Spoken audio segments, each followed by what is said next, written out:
هنرپیشه شناخته سینمای آمریکا آلک بولدوین هنگام نوارگیری فیلم نو زنگور که در نزدیکی شهر سانتافه در ایالت نیو مکزیکو تصادفاً نواربردار 42 ساله زاده اوکراین گالینا خاچنس و کارگردان فیلم جوئل سیوز را پرانده است. زخم سیوز سبکتر است. او را با زخم تیر در ناحیه کتفش در بیمارخانه بستری کردند.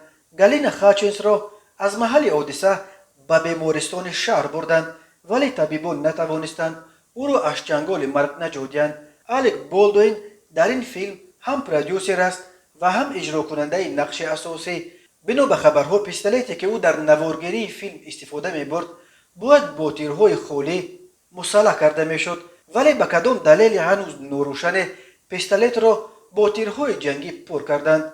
آلک بولدوین نافهمیده از پیستولت تیر خالی کرده نواربردار و کارگردان را زخمی کرده است. سبب با تیرهای جنگی پر کردن پیستولت و چرا آن دو نفر را هدف گرفتن آلک بولدوین هنوز ناروشن باقی میماند.